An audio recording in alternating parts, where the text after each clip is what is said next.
Hello guys, what's up? I hope you are doing fine. This is me Mir Wahid and today I am going to share the cut off जो आज का paper हुआ JKP constable का जो paper हुआ है JK SSB ने किस तरीके से क्वेश्चन को फ्रेम किया हुआ है, वो आपसे क्या चाहता है, ये मैंने इसको एनालाइज़ किया है।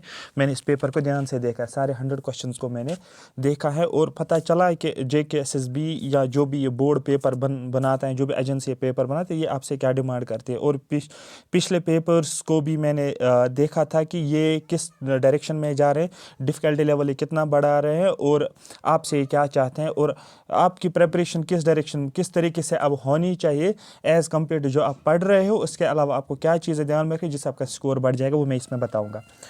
सबसे पहले मैं तो आपको वीडियो सेशन में ही ये बता देता, मैं आपको लाइव सेशन में ये सारी चीज़ें बता देता, बट अभी मेरा हेल्थ अभी पूरा ठीक नहीं हुआ है। बहुत मतलब 5-7 दिन हो गए बट अच्छे से रिकवर नहीं हो रहा है। तो अदरवाइज बट अभी आज तो बनाना था ये, तो इसलिए मैंने आपको बनाया है।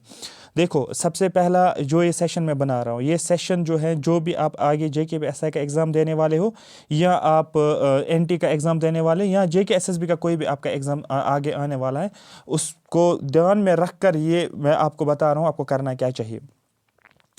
क्योंकि ओवरऑल आपकी सिलेक्शन चाहिए, क्योंकि ओवरऑल आपके मार्क्स स्कोर अच्छा आ जाएगा तब आपकी सिलेक्शन हो जाएगी, ना कि आप डाउट में रहोगे तो सिलेक्शन होना बड़ा मुश्किल है। मुझे पता है सभी स्टूडेंट्स इसी चीज़ का वेट करें, सर कट ऑफ कितना होगा कितना होगा कितना होगा, वो मैं बताऊंगा 2-3 मिनट में बताऊंगा, शॉर्ट वीडियो है बट आप इसको जो है थोड़ा सा पेशेंस रखो। देखो क्या है, मैंने जब क्वेश्चंस को देखा है, मैंने पहले इस सेक्शन ए में मुझे मिला है इंग्लिश वाला पोर्शन, और इंग्लिश वाले पोर्शन मैंने जितने भी क्वेश्चंस मैंने देखे सारे कॉन्सेप्चुअल थे बट एक्सेप्ट जो आपका सिनोनिम एंटोनिम्स थे या वो होमोनोम्स टाइप के जो थे, सिनोनिम एंटोनिम्स वही थोड़ा सा आप बोल सकते हो फैक्ट बेस्ड, आप बोल सकते हो आपको वर्ड मीनिंग पता है तो ठीक है, नहीं पता है तो आप वो नहीं कर सकते तो आपको गलत हो जाएगा। बट बाकी जितने भी 10 इसके ऊपर आर्टिकल्स के ऊपर क्वेश्चन पूछा गया है, वर्ब्स के ऊपर, क्लासेस के ऊपर जो क्वेश्चंस पूछा गया है, तो वो जो है आपको जो है कॉन्सेप्चुअल बेस्ड था। मतलब ये है, जितना मुझे अंदाज़ा लगा, जितना मुझे अपना एक एक्सपीरियंस है, इससे मुझे ये पता चला इंग्लिश वाला पोर्शन जो था दैट वाज डिफ़िकल्ट। इस हिसाब से मैं बोल रहा हूँ कि जिस हिसाब से बच्चे इंग्लिश को पढ़ते हैं, जिस हिसाब से उनकी प्रैक्टिस होती है, उस तरीके से मैं बोल रहा हूँ कि ये ज़्यादा डिफ़िकल्ट मुझे लगा इंग्लिश वाला पोर्शन उन बच्चों के लिए जो कि नॉर्मल तरीके से पढ़ रहे था। बेसिक से ही क्वेश्चंस बेसिक से ही थे, टफ क्वेश्चंस मैं नहीं बोल सकता हूँ, बट इन्होंने इस तरीके से इसको फ्रेम किया, ये आपके कॉन्सेप्चुअल अंडरस्टैंडिंग की डिमांड कर रहा था ये वाला पेपर, इंग्लिश वाला पेपर। ठीक है, अब आप बोलोगे सिनोनिम्स एंटोनिम्स वो भी डिफिकल्ट थे, सिनोनिम्स एंटोनिम्स डिफिकल्ट थे अनलेस कि आपने अच्छी खासी प्रैक्टिस ना की हो, उनको याद किया हो, तो मैं बोलूँगा आपको, मैं इंग्लिश को डिफिकल्ट लेवल मानूंगा। ठीक है, उसके बाद मैं मैथ्स की पोर्शन में आ जाऊंगा। मैथ्स पोर्शन भी मैं मॉडरेट से डिफिकल्ट, बट मैं उसमें ज़्यादा डिफिकल्ट लेवल पे ही जाऊंगा। मॉडरेट के कुछ क्वेश्चंस थे, जनरली डिफिकल्टी लेवल के क्वेश्चन थे, टाइम कंज्यूमिंग क्वेश्चंस थे। टाइम ऑलरेडी 2 घंटे तो होते, but that those questions need lot of practice. Questions doable थे, क्वेश्चन सेम टॉपिक से थे जो सिलेबस में दिया हुआ था, बट उनको बहुत अच्छी खासी प्रैक्टिस चाहिए था आंसर निकालने के लिए। ठीक है, लेंथी क्वेश्चन थे, आंसर को निकालना था और तब आपका बनता है। LCM SCF पे बेसिक क्वेश्चन थे, प्रॉफिट लॉस के परसेंटेज के ऊपर क्वेश्चन थे, तो था क्वेश्चंस जो टॉपिक्स जो डिमांड कर रहे थे टॉपिक्स, उनसे क्वेश्चंस तो थे बट प्रैक्टिस ज़्यादा चाहिए थी, तो मैं उसको डिफिकल्टी लेवल ले लूँगा। ठीक है, हो गया 2। तीसरा मैं बोलूँगा करंट अफेयर के 3-4 क्वेश्चंस थे और वो करंट अफेयर के डायरेक्ट क्वेश्चंस नहीं थे, वो भी डिफिकल्ट मैं उसको लेकर जा रहा हूँ। ठीक है, जिस हिसाब से आपका सिलेबस था और जिस हिसाब से आपको टाइम मिला और जिस हिसाब से JK SSB अब इन क्वेश्चंस को जो है डिफिकल्ट लेवल लेकर जा रहा है। कुछ 5-10 क्वेश्चंस मुझे ऐसे भी मिले जो मल्टीपल ऑप्शंस के क्वेश्चंस, तो मल्टीपल ऑप्शंस को मैं आपको दिखाऊंगा। पहले मल्टीपल ऑप्शंस मेरा कहने का मतलब क्या है, मेरा कहने का मतलब मल्टीपल ऑप्शंस का क्वेश्चंस हैं जो आपको थोड़ा सा डेप्थ जानने ज़रूरी है। इसमें से कुछ क्वेश्चंस अगर मैं दिखाऊंगा, जैसे कि ये वाले क्वेश्चंस आप देखो, ये मल्टीपल ऑप्शंस वाले को, ये तो मल्टीपल स्टेटमेंट्स, ये तो 2 स्टेटमेंट्स ही दिए गए हैं। ये केस का पैटर्न आप जो बोल सकते हो, JKS का पैटर्न, आप UPSC का पैटर्न पे ये पूछा जाता है। देखो ऐसे आपको बहुत सारे क्वेश्चंस मिलेंगे, ये डिफिकल्टी लेवल को बढ़ाने के लिए, आपको डराने के लिए आपको देखने को मिलेगा। ठीक है, तो ये भी करंट अफेयर में डिफिकल्टी लेकर जाऊँगा, मैं मॉडरेट लेकर नहीं चाहूँगा, मैं डिफिकल्ट लेकर जाऊँगा, क्योंकि बच्चे इस लेवल का करंट अफेयर तो नहीं पढ़ते हैं, बट इन्होंने करंट अफेयर को भी घुमाया था। थर्ड मैं बोलूँगा कंप्यूटर डुएबल था, सबको ये क्वेश्चन ठीक होते हैं, बट ये सिलेक्शन आपको डिफाइन नहीं करेगा, ठीक है, कि यहाँ आपको सारे के सारे क्वेश्चन कंप्यूटर के ठीक होने चाहिए, उसमें से अगर एक भी क्वेश्चन सिली मिस्टेक आपने किया आप रेस से बाहर हो। रही बात आपका जो जीएस वाला पोर्शन है, बहुत ईजी था। ईजी क्यों था? क्योंकि फर्स्ट आपको हर जगह पर फर्स्ट बोला गया था, फर्स्ट बोला गया था, फर्स्ट बोला गया था। तो अगर आपने वो चीज़ पढ़ी भी नहीं होगी, बट इनडायरेक्टली 2-3-4 साल में आपने वो चीज़ें तो सुनी हुई होगी। तो जीएस जो था, मतलब जीएस जो आप बोल सकते हो, वो बहुत ईजी था, बहुत ईजी से भी ईजी। तो दैट मीन्स वो भी आपको सिलेक्शन नहीं दे सकता। तो यहाँ पर रीजनिंग वाला पोर्शन इजी था, बहुत इजी था, ये मैं लिखूंगा यहाँ पर। तो ओवरऑल जो आपका कंप्यूटर, ओवरऑल जो आपका मैथ्स और आपका रीजनिंग और करंट अफेयर, यही आपके सिलेक्शन डिफाइन करेगा। अगर इस पोर्शन में बच्चों के क्वेश्चंस ठीक हो गए, वो सिलेक्शन लिस्ट में होंगे। अगर इस पोर्शन में क्या बोलते हैं उसको, इस पोर्शन में उन्होंने क्वेश्चंस ठीक है लेकिन यहाँ पर सिली मिस्टेक्स किए हैं, तब भी वो बाहर हो जाएंगे। रीज़न इसके पीछे ये है क्योंकि अगर आप वो इजी पोर्शन से क्वेश्चंस ठीक कर रहे हो ना, क्योंकि वो सभी स्टूडेंट्स कर रहे हैं। फॉर एग्जांपल अगर 2 लाख बच्चे दे रहे हैं एग्जाम, उन 2 लाख में से 1 लाख बच्चे वो इजी वाले क्वेश्चन सारे क्वेश्चंस सॉल्व करते हैं, वहां से आपकी कोई गुंजाइश नहीं होती, वहां से आप क्वेश्चंस गलत करो। लेकिन अगर आप क्वेश्चंस उन सभी क्वेश्चंस को ठीक करें जो बहुत ईजी है, और फिर आप उन क्वेश्चंस को भी ठीक करें जो डिफिकल्ट बाकी बच्चों को लग रहा है, और आप उनमें से भी क्वेश्चंस को उठाते हो, तो आप आगे से आप कंपटीशन से बहुत आगे जाते हो, मतलब आप सिलेक्शन के क्लोज होते हो। तो ये तो होगी ये वाली बात। अब इससे क्या मुझे कहना है, मुझे ये कहना है जो जेकेपी एसआई के स्टूडेंट्स अपेयर होने वाले एग्जाम में, आप पहले इस आंसर क्वेश्चन पेपर को देखो, क्वेश्चन पेपर को प्रैक्टिस करो, अपनी नॉलेज के बेस जितना भी आपने अभी तक पढ़ा है, जो नहीं भी आता है स्टिल आप अप्रोच करो इस पेपर को सॉल्व करने की कोशिश करो, क्योंकि इससे 3-4 टाइम्स आपका पेपर डिफिकल्ट होगा एज कम्पेयर इससे, क्योंकि इनको प्री डिफाइनेड सिलेबस था। आपका सिलेबस डिफाइनेड नहीं है, आपको कंपोनेंट्स का नाम दिया गया, आगे क्या पूछेंगे वो नहीं पता, ठीक है। सिर्फ आपको अब दूसरा पॉइंट ये है कि सिर्फ जो आने वाले एग्जाम्स हैं सिर्फ आपको पढ़ना, वो आपको सिलेक्शन नहीं देगा। You need lot of practice, सिर्फ प्रैक्टिस का ही खेल है। MCQ is all about practice. आपने चीज़ों को समझा है, फिर प्रैक्टिस करने की जरूरत, सो दैट आप जो है आप हैबिचुअल हो जाओ, आपका माइंड जो है उसी तरीके से फिर क्वेश्चंस को सॉल्व करने की कोशिश करेगा। बट अगर आप प्रैक्टिस नहीं करोगे, मैं मॉक्स की बात नहीं कर रहा हूँ, मॉक होता है वो लास्ट पे, आप मॉक तभी करोगे, आपको देखना मुझे किस टाइम पे मुझे पेपर करना है, मुझे कौन कौन से सिली मिस्टेक से बचना है। बट जो आपने पहले पढ़ा, आपको सेक्शनल क्वेश्चंस करने पड़ेंगे। आपको एक टॉपिक आपने पढ़ा है, उस टॉपिक के ऊपर क्वेश्चंस इंटरनेट पे देखो, कहीं से भी देखो, आप देखो मुझे इस टॉपिक से कोई क्वेश्चन गलत नहीं होना चाहिए, ठीक है। दूसरा, जब भी आप एक टॉपिक पढ़ते हो, सोर्स मैं नहीं बोलूँगा डिफरेंट सोर्स आप पकड़ो, आप एक सोर्स को पकड़ो, सिर्फ एक सोर्स को पकड़ो, लेकिन उस सोर्स का आप कैसे इस्तेमाल करोगे वो आपके ऊपर डिपेंड करता है। फॉर एग्जांपल आप विटामिन पढ़ते हो, जैसे इसमें विटामिन का क्वेश्चन दिया गया था, आप जो विटामिन पढ़ते हो, विटामिन वाटर सॉल्युबल और फैट सॉल्युबल पढ़ते हो, आपको सोचना वाटर सॉल्युबल में कौन सा था, फैट सॉल्युबल में कौन सा आता है। इस टाइप का क्वेश्चन आपने खुद ही माइंड में फ्रेम किया कि इस टाइप का क्वेश्चन पूछ सकते हैं। फिर क्वेश्चन पूछ सकते हैं वाटर सॉल्युबल में कौन कौन सा आ रहा है और फैट सॉल्युबल में कौन कौन सा आ रहा है।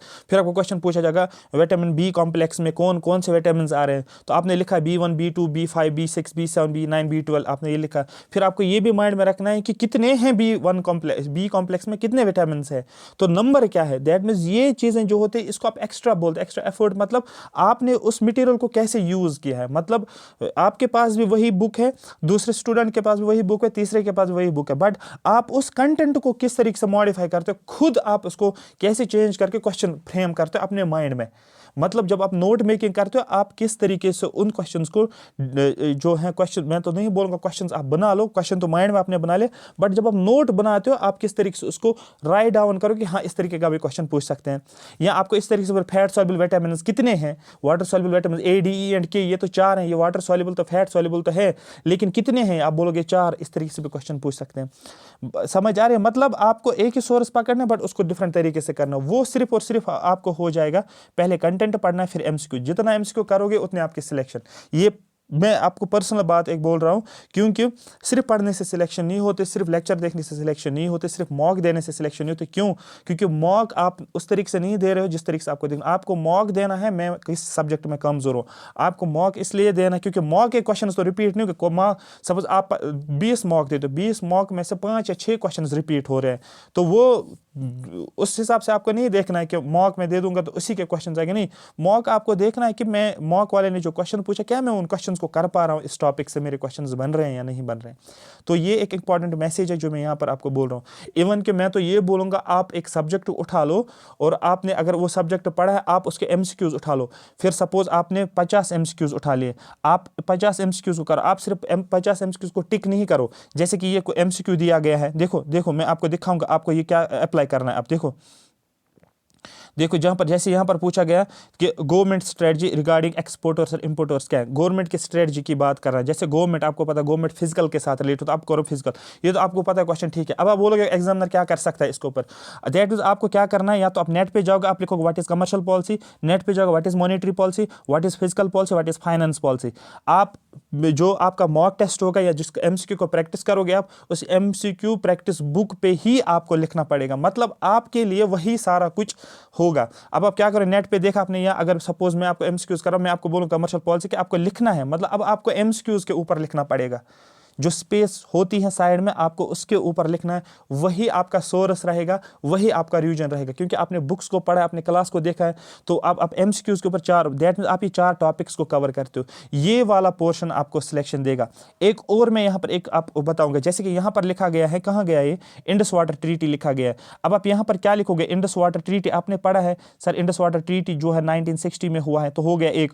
दूसरा हुआ पाकिस्तान इंडिया के बीच में, हो गया 2। पूरी डिटेल नहीं लिखनी है, शॉर्ट में लिखना है। तीसरा आप लिखोगे, अच्छा यहाँ पर पाकिस्तान का प्राइम मिनिस्टर का नाम और इंडिया के प्राइम मिनिस्टर का नाम, ब्रोकर का नाम यहाँ पर आपको रखना है तो वर्ल्ड बैंक था। उसके बाद लिखना है किस रिवर्स की बात की गई, आप बोलोगे वेस्ट फ्लोइंग रिवर्स, और कितना बार east flowing flows. West flowing river जो था पाकिस्तान के साइड में, ईस्ट फ्लोइंग रिवर में तो इंडिया के साइड में। यहाँ पर जो है पाकिस्तान के साइड में 3 रिवर्स का नाम आपको लिखना है, यहाँ पर आपको 3 रिवर्स का नाम लिखना है। ICJ का मतलब इंडस, चनाब और जहलिम, इंडस, चनाब और जहलिम। यहाँ पर देखो इंडस, चनाब और जहलिम, जैसे रावी, बीज और सतलुज यहाँ पर है, ये पाकिस्तान, ये इंडिया के रिवर्स है, ठीक है, इंडस वाटर ट्रीटी के अंदर। फिर हो गए 6 रिवर्स, इन 6 रिवर्स का नाम याद रखना है। और मतलब आपको खुद ही चेंज करना पड़ेगा, किस तरह के तरीके से क्वेश्चन बना सकते हैं और आपका क्वेश्चन बनेगा, और ये यहाँ पर ही आपको लिखना। मतलब यहाँ पर इंडस वाटर ट्रीटी, आप इंडस वाटर ट्रीटी की सारी डिटेल्स यहाँ पर लिखो एज कम्पेयर अगर आपने ऑलरेडी नोट्स में लिखा हुआ। उससे क्या हो जाएगा, जब आप रिवीजन करोगे आपका रिवीजन होगा, आपको टॉपिक वाइज रिवीजन नहीं, आपको फिर नोट्स को उस तरीके से रिवाइज नहीं करना। आप MCQ को देखो, आपको सारी इंफॉर्मेशन माइंड में आ जाएगी। इसको बोलते हैं ये एक्टिव रिकॉल मेथड है, और ये आजकल के टाइम पे जब पेपर डिफिकल्ट होता है और उस टाइम पे यही चीज़ काम करे एज कम्पेयर आप डायरेक्ट फैक्ट्स याद रखोगे, वो जो होता है वो आपको लॉन्ग टर्म तक याद नहीं रहता, आपको वो बार बार देखना पड़ता है। बट अगर इस मेथड को आप एक ही बार करोगे आपका जो है काम हो जाएगी। ये काम इफेक्टिव रहता है, ये ज़्यादातर अब यूज़ किया जाता है प्रीलिम्स में। कोई भी प्रीलिम्स एग्जाम हो ये मेथड ज़्यादा यूज़ करता है। मतलब क्या है, अगर आपको हिस्ट्री के क्वेश्चन है, फॉर एग्जाम्पल हिस्ट्री के सपोज 15 चैप्टर्स है, 15 चैप्टर्स, आप क्या करते हो, गवर्नर जनरल्स का लिस्ट आपने लिया, नंबर फर्स्ट आपने लिया, इंपॉर्टेंट सेशंस का लिस्ट आपने लिया, थर्ड आपने लिया है रिवोल्ट ऑफ 1857, हो गए 3 चैप्टर्स। अब गवर्नर जनरल का आपने सपोज 50 क्वेश्चंस लिए, इन क्या बोलते हैं इसको, इंपॉर्टेंट सेशंस के 50 क्वेश्चंस लिए, आपने रिवोल्ट ऑफ 1857 के 20 क्वेश्चंस लिए, तो दैट मीन्स 50-50 100 120 क्वेश्चंस 3 टॉपिक्स के लिए। यहाँ आप बोल सकते हो यहाँ के 30 क्वेश्चंस ले लो, यहाँ के 30 क्वेश्चंस ले लो, यहाँ के 20 क्वेश्चन ले लो, 50 क्वेश्चंस, 3 सब्जेक्ट्स के 50 क्वेश्चंस आपने लिए। अब आप उसको PDF में डालोगे, कॉपी पेस्ट करके PDF में रखो, ठीक है, PDF को खुद बना लो, मतलब क्वेश्चंस को उतारो नहीं, कॉपी पेस्ट करो और PDF बनाओ। PDF बना ली, PDF में स्पेस रखा, जैसे इसने ये क्वेश्चन नंबर 1 लिखा, फिर इसने ये स्पेस दिया आप थोड़ा सा ज़्यादा स्पेस दे दो, सो दैट जब भी आप फिर क्वेश्चन नंबर 1 देखोगे उसको आपने ठीक किया, लेकिन 4 ऑप्शन होंगे, चारों के 4 ऑप्शन के सामने लिखो इन्फॉर्मेशन, ये आपका काम करेगा, ये आपका यही मेथड आपको करना है। इसको रिवर्स इंजीनियरिंग बोलते हैं, क्योंकि आपने, मुझे पता है आपने काफ़ी सालों से पढ़ा, आपने GS पढ़ा, आपने इंग्लिश पढ़ा, आपने मैथ्स पढ़ा, आपने रीजनिंग पढ़ा है, बट आपको अगर ये चीज़ करोगे, आपको तो सिर्फ यही, इसको रिहर्सल बोलते हैं, यही चीज़ आपको करनी है। दिन में आप 100 क्वेश्चन लगाओ ना, आपका काम हो जाएगा। दिन में आप 100 क्वेश्चन से, उससे आप एक्टिव भी रहोगे, आपको एक जगह पर रहना भी नहीं है आपको, क्योंकि जब आप MCQs के सामने लिखते जा रहे हो वो आप एक्चुअली इंफॉर्मेशन निकालते जा रहे हो। और मुझे ज़रा बोला, अगर एग्जामिनर क्वेश्चन देगा किसमें, गवर्नर जनरल्स का लिस्ट है उसमें से क्वेश्चन देगा, जब आपने 50 क्वेश्चन या 30 क्वेश्चन को ऑलरेडी प्रैक्टिस किया है, क्योंकि वो 30 क्वेश्चन डिफरेंट होंगे और उन 30 क्वेश्चन में तो डिफरेंट 4 ऑप्शन होंगे, 140 4 होंगे, 3 4 12 120 ऑप्शंस होंगे। 120 ऑप्शंस का तो आप देखो आपने कितना ये किया होगा उसमें, रिसर्च किया, वही करंट अफेयर में 4 ऑप्शन होते हैं, वो भी करंट करना होता है, मैथ्स में होता है, वो भी आप कर सकते हो। आ रही बात समझ, तो ये चीज़ आप एक्स्ट्रा चीज़ें करोगे। अब मैं, ये तो बड़ा हुआ है थोड़ा सा, बट अब मैं लास्ट पे आ जाता हूँ फाइनल आपका कट ऑफ के अंदर। ये मैंने इसलिए चीज़ें बोली कि आपको जब तक इस चीज़ को आप चेंज नहीं करोगे, आप सेम और सेम ये ट्रैप में फंस जाओगे, आप सेम चीज़ रिपीट करोगे, SI के एग्जाम में, NT के एग्जाम में, और अपॉर्चुनिटी निकल जाएगी। अब देखो, जैसे central university, central agriculture university, आप नेट पे जाओगे, central university, central agriculture university का हेडक्वार्टर कहाँ पर है, कहाँ पर से, मणिपुर। आप देखोगे ऐसा कोई हेडक्वार्टर वेस्ट बंगाल में, ऐसा कुछ हेडक्वार्टर तो नहीं है और किसी नाम का, आंध्र प्रदेश में तो नहीं है, यूपी में कौन कौन सा हेडक्वार्टर, आप लिखोगे यहाँ पर उन हेडक्वार्टर्स का नाम लिखोगे, ऐसे ऐसे ऐसे ऐसे, दो इसके दो इसके दो इसका, आपका कोई क्वेश्चन आ सकता है। आ रही कट ऑफ की बात, देखो सबसे पहले मैं करूँगा ओपन की बात, फिर करूँगा मैं RBA की बात, फिर RBA होता है ना, हाँ, EWS की बात, फिर SC और ST की मैं बात करूंगा। ओपन मेरिट का आप ध्यान रखो, अगर आपके 67 मार्क्स प्लस आ रहे हैं, मतलब 67, 68, 69, आपकी सिलेक्शन 100% है, पेपर डिफिकल्टी लेवल है, ये अपना पर्सनल व्यू है। RBA अगर आपका 64 और 63 के आसपास है, मतलब 63 में लिखूँ, 63 या 63 प्लस है, आपकी सिलेक्शन है। EWS की बात करूंगा, अगर आपका 60 क्या बोलते हैं, 60 के आसपास आप बोलो, 59 के आसपास भी आप बोलोगे, तो यहाँ पर तो SC ST का फिर इस हिसाब से थोड़ा सा नीचे आएगा, सपोज 58 या 55 भी आप बोल सकते हो। अब आप सर ये क्यों बोल रहे हैं, क्योंकि पेपर था इस लेवल का, नंबर ऑफ पोस्ट्स भी जिस हिसाब से मैंने देखे हैं, उस हिसाब से आपका ये कट ऑफ इस रेंज में रहेगा।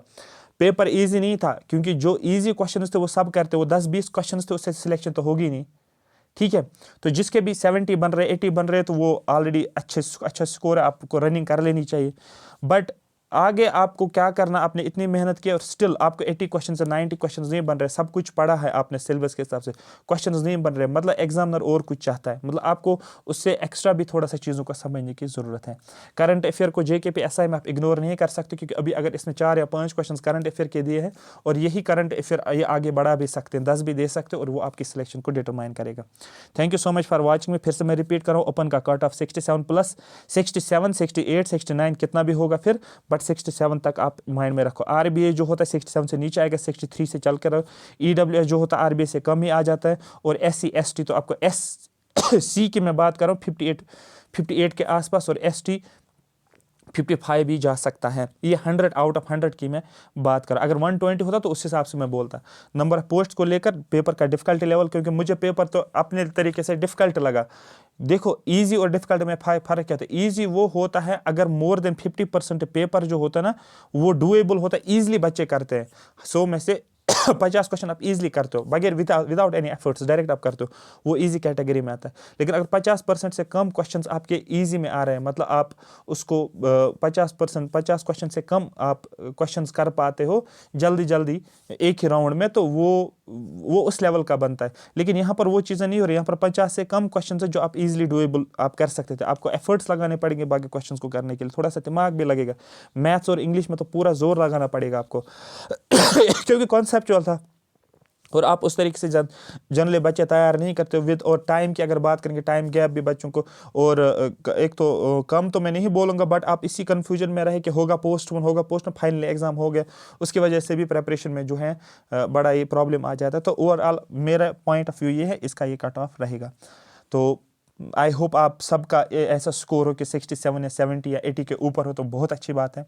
बट आप जिसका भी पेपर अच्छा नहीं हुआ आंसर की देखने के बाद, मैं सिर्फ आपको एक ही बात बताऊंगा, आपको देखना पड़ेगा मैं कहाँ गलती कर रहा हूँ। क्या मेरा इंग्लिश पढ़ के था, अच्छे से पढ़ के था, तो फिर क्वेश्चन क्यों गलत हो गए?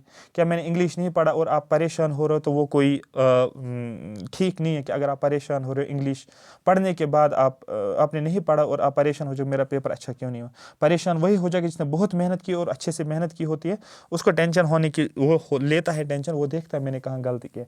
बट जब तक आप गलतियों को रेक्टिफाई नहीं करोगे, मैं 10 फिर भी बोलूँगा, 10 भी एग्जाम दे दोगे ना, आपका सेम रिजल्ट रहेगा, आप स्कोर नहीं बढ़ा सकते हो। आपका एक्स्ट्रा एफर्ट, आपका एक्स्ट्रा पुश, आपको डिफरेंट टेक्निक्स ट्रिक्स को अडॉप्ट करना पड़े। जैसे मैंने आपको एक सिंपल सा तरीका बोला, जितने एमसीक्यूज कर सकते हो उतने एमसीक्यू करो, जितने एमसीक्यूज करोगे। बट एमसीक्यूज ये नहीं कि आप एक ही टॉपिक पे रहोगे, नहीं, आपको चैप्टर वाइज, जैसे कि पॉलिटी के सपोज 10-15 चैप्टर, 20 चैप्टर है, 30 चैप्टर है, 30 चैप्टर के एमसीक्यूज आप ले लो, एक दिन ले लो 3 चैप्टर्स का, फिर ले लो 3 चैप्टर्स का, फिर ले लो 3 चैप्टर, एक ही दिन में ख़त्म नहीं करना है आपको, 3-4 महीने मिलेंगे, तो सो दैट आपका माइंड उस सेंस से चलेगा। इसको रिवर्स इंजीनियरिंग बोलते हैं, ये चीज़ें काम करते हैं। Thank you so much for watching me. Session अच्छा लगा कमेंट सेक्शन में मेंशन करो। SI की तैयारी करने कनेक्टेड रहो यूट्यूब के साथ। मैं आपको एक सही ढंग का ये बताऊंगा कि किस तरीके से आपका स्कोर बढ़ जाएगा। 150 में से आप 120 115 कैसे क्रॉस कर सकते हो लिमिटेड पढ़ाई के ज़रिए से, बट आपको कुछ एक्स्ट्रा चीज़ें करनी पड़ेंगे। रिसोर्स को मैं नहीं बोल रहा रिसोर्स को बढ़ाओ, ज़्यादा पढ़ो, नहीं, जो आपने पढ़ा उसको कैसे इस्तेमाल करना है वो मैं आपको बताऊँगा। Thank you so much for watching me.